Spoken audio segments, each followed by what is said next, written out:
Jangan lupa subscribe channel saya, Puan Tong. Terima kasih.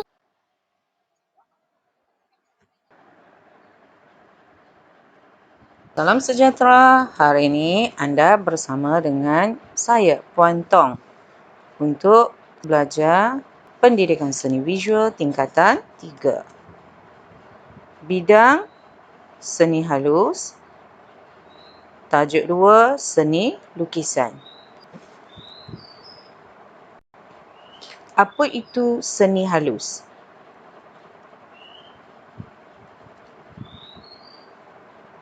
Jadi, bidang seni halus sebenar dalam tingkatan 3, kita akan beri penekanan terhadap 3 tajuk utama, iaitu 1, seni lukisan, yang kedua, seni catan, yang ketiga, seni arca. Seni lukisan sebenarnya kita akan bincangkan tentang sejarah perkembangan seni lukisan tempatan dan karya lukisan kontemporari. Seni catan di bawah tingkatan 3, kita akan tengok dari segi aspek media, teknik, aliran serta pelukis dan karya seni. Manakala untuk seni arca pula, kita akan memberi tumpuan terhadap definisi, sejarah, jenis dan kaedah penghasilan produk. Jadi hari ini kita akan fokus kepada seni lukisan.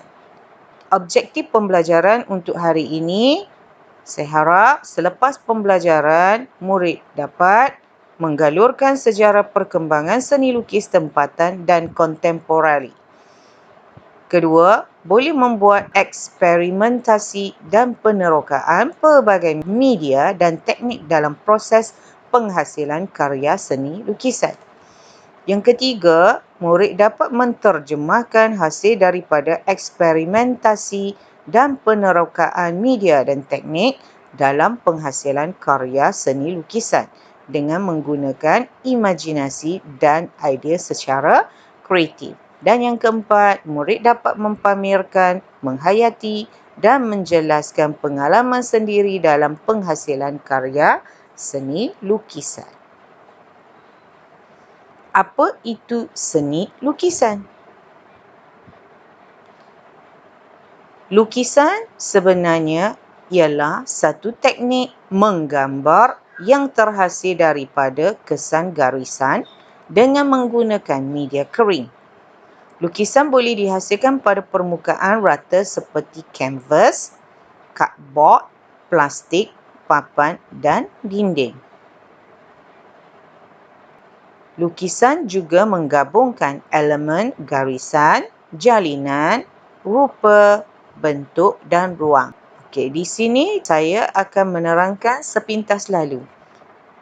Apa itu garisan? Garisan ialah kesan titik yang bergerak yang dihasilkan dengan menggunakan sesuatu alat atau media yang bermula daripada satu titik permulaan merentasi sesuatu kawasan. Ini contoh-contoh garisan. Contoh garisan lurus, garisan menegak, garisan nipis tebal, garisan putus-putus, garisan beralun dan garisan bergerigi. Jalinan pula ialah kesan yang menunjukkan sifat permukaan dalam karya lukisan dan dapat dilihat tetapi tidak dapat dirasai melalui sentuhan. Contoh, pelbagai jenis dan kualiti garisan yang pelbagai pada lukisan nanas dapat menghasilkan kesan jalinan permukaan objek tersebut. Bentuk pula adalah paparan 3 dimensi yang dapat dihasilkan di atas permukaan kertas dengan menggunakan kesan cahaya dan bayang dalam penghasilan lukisan. Ini contoh bentuk. Rupa pula ialah hasil daripada pertemuan hujung garisan dengan permulaannya. Rupa boleh dihasilkan daripada garisan, warna dan jalinan. Ini contoh pertemuan hujung garisan dengan permulaannya membentuk rupa. Ruang adalah kawasan kosong di sekeliling sesuatu objek, jarak di antara dua objek dan di dalam sesuatu objek. ruang wujud dalam alam nyata dan dalam karya seni visual. Contoh, objek yang sama saiz yang berada di hadapan adalah lebih besar daripada objek di belakang. Warna objek di hadapan adalah lebih jelas, manakala objek di belakang pula semakin kabur warnanya. Warna, jalinan, rupa, bentuk dan garisan mempunyai kekuatan yang membantu mewujudkan ilusi ruang dalam karya seni visual. Contoh, ruang. Fungsi lukisan yang pertama adalah untuk meluahkan emosi dan ekspresi pelukis menerusi tema yang disampaikan melalui imej-imej tertentu. Yang kedua, fungsi lukisan ialah mempunyai nilai estetika yang tinggi yang dijadikan sebagai penghias ruangan.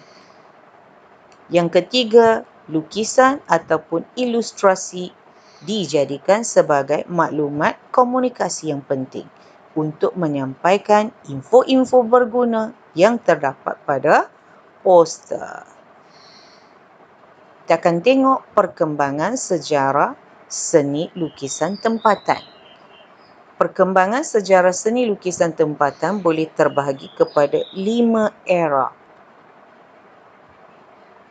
Era pertama iaitu era 1960-an di mana pengaruh gaya barat dengan aliran ekspresionisme dan abstrak ekspresionisme dalam kalangan pelukis yang melanjutkan pengajian ke luar negara yang menerapkan style tersebut dalam karya mereka. Jadi ingat 1960-an era ini lebih kepada gaya barat. Contoh, Muhammad Hussein Enas, tajuk karyanya Malay Fisherman pada tahun 1963 menggunakan media pastel atas kertas. Contoh, seni lukisan yang kedua, pengkaryanya Zulkifli Buyung, tajuknya Lidi. Media pastel yang dihasilkan pada tahun 1962. Era yang kedua ialah era 1970-an. Pada era ini berlaku perubahan ke arah kesenian tradisi yang lebih mencerminkan identiti nasional daripada ketetapan dalam Kongres Kebudayaan Kebangsaan pada tahun 1971 dan Seminar Akar-Akar Kesenian Peri Bumi pada tahun 1979. Untuk era 1970-an, masih mengekalkan gaya seni moden barat di samping kesenian tradisi dan Islam sebagai sumber inspirasi dalam berkarya. Ketiga, era 1980-an, kebangkitan seni Islam terselah. Hasil karya seni lukisan berkonsepkan Islam. Kepelbagaian style dalam mencari identiti yang mencerminkan nilai bangsa, masyarakat, budaya dan agama. Ingat, era yang ketiga, era 1980-an lebih kepada seni Islam. Contoh, pada era 1980-an. Keempat, era 1990-an.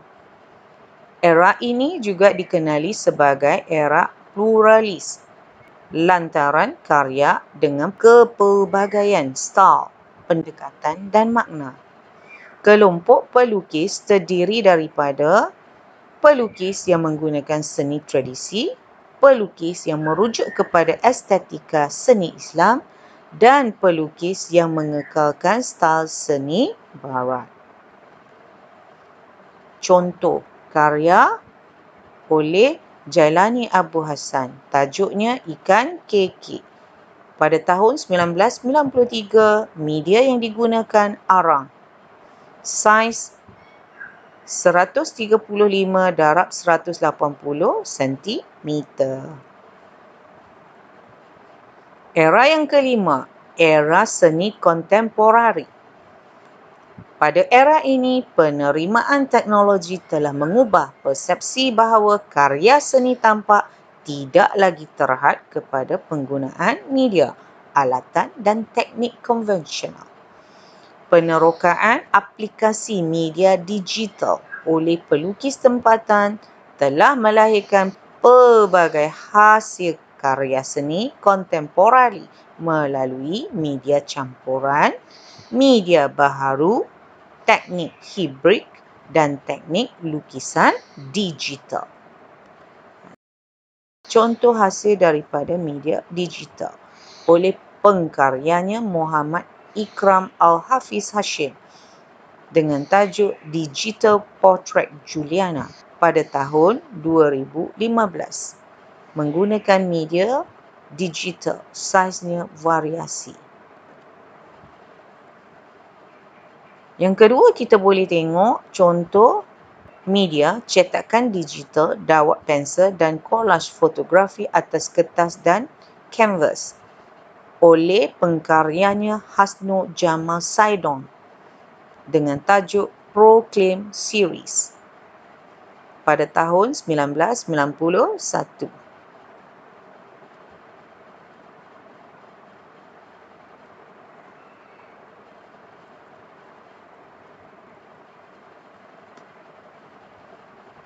Satu lagi, contoh hasil lukisan yang bertajuk Belalang pada tahun 2018.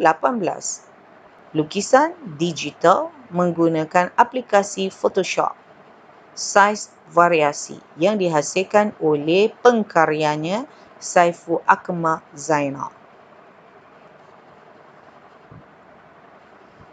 Secara ringkas, seni kontemporari boleh terbahagi kepada dua. Satu dari segi media, satu dari segi teknik.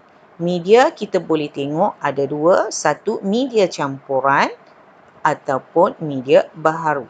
Satu lagi dari segi teknik terbahagi kepada sama ada teknik hibrid atau teknik lukisan digital. Jadi kita tengok teknik-teknik yang boleh digunakan untuk menghasilkan sesuatu lukisan. Okey, contoh teknik garisan selari, teknik gosokan, teknik silang pangkal, teknik titik. Terdapat pelbagai jenis teknik untuk menghasilkan sesuatu lukisan, iaitu teknik garisan selari, teknik titik, teknik lorekan, teknik contengan. Aplikasi teknik merupakan perkara yang penting untuk menunjukkan bentuk, jalinan dan rupa dalam sesuatu lukisan. Contoh, garisan kontur, garisan silang pangkal, garisan spiral, titikkan, lorekkan, gosokkan. Ni campuran. Jadi di sini kita cuba tengok media yang boleh digunakan dalam lukisan. Yang pertama, pensel. Sebelah kanan kita boleh tengok kesan menggunakan pensel. Yang kedua, pensel teknikal ataupun pen teknikal. Kita boleh tengok kesan media di sebelah kanannya. Manakala yang ketiga, kita tengok pastel ataupun soft pastel. Kesannya di sebelah kanan. Arang ataupun cakur. Kesan menggunakan arang. Manakala yang seterusnya adalah pastel ataupun oil pastel. Kesan menggunakan oil pastel di sebelah kanan. Dan yang terakhir adalah pensel warna. Kesan penggunaan pensel warna di sebelah kanan. Contoh media dan teknik lukisan menggunakan pensel. Penghasilan seni melalui teknik lorekan dapat menunjukkan bentuk melalui kesan tona.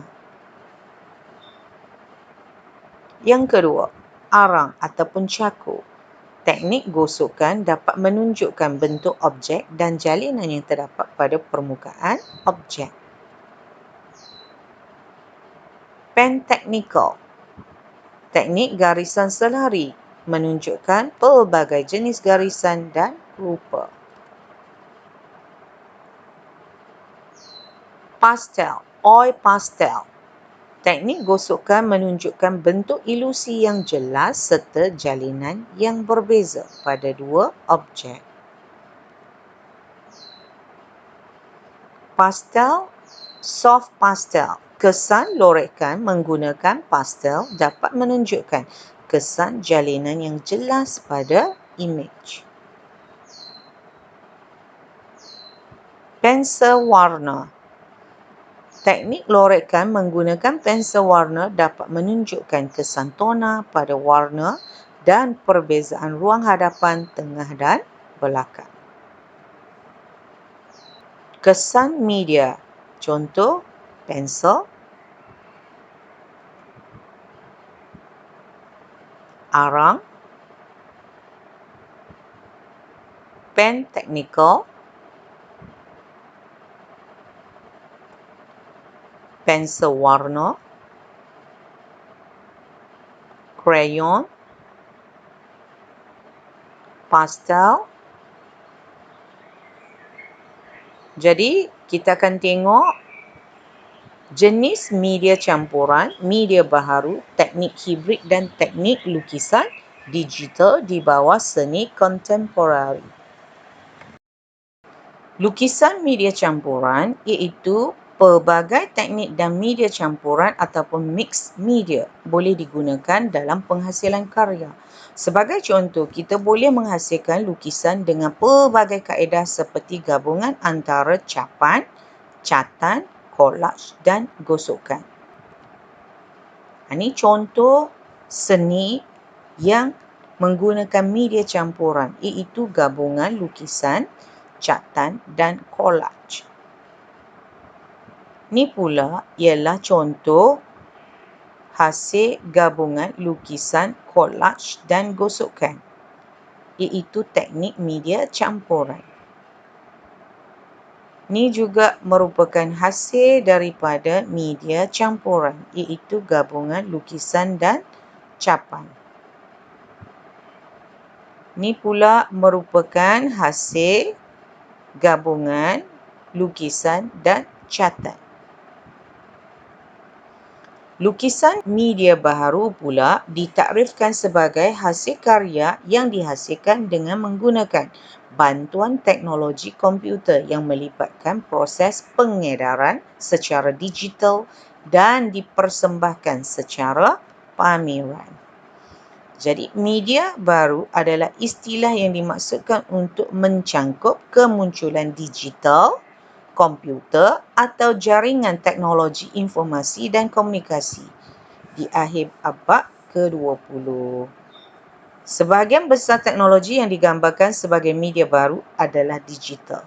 Jadi, teknologi digital ini seringkali memiliki sifat yang dapat dimanipulasi. Dimanipulasi bermaksud boleh berubah, bersifat jaringan, padat, mampat, interaktif dan tidak berpihak pada mana-mana pihak. Contoh media baru adalah seperti internet, website, komputer, multimedia, permainan komputer, CD-ROMs dan DVD. Sebaliknya, media baru bukanlah televisyen, filem, majalah, buku ataupun publicity yang berasaskan kertas. Ingat, media baharu yang menghasilkan karya seni digital ialah komputer, sama ada kita menggunakan komputer meja ataupun komputer riba. Jadi, komputer peribadi berfungsi sebagai alat bantu kerja. Salah satu fungsi komputer peribadi ialah pengolahan digital grafik. Jadi, komputer merupakan media elektronik dalam penghasilan karya seni digital dengan menggunakan perisian yang dipasang dalam komputer. Contoh, salah satu perisian yang kita boleh menghasilkan karya seni digital ialah Adobe Photoshop. Teknik hibrid pula ialah seni yang menggabungkan antara dua atau lebih media seni dan tiada batas. Contoh teknik hibrid. Contoh hasil teknik hibrid.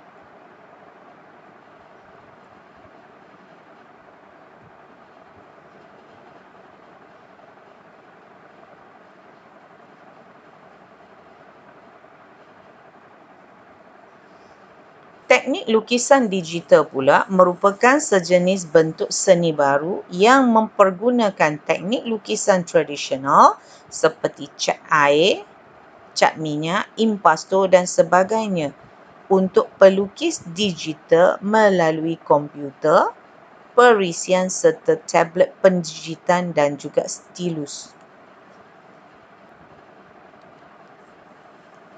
Ini contoh teknik impasto.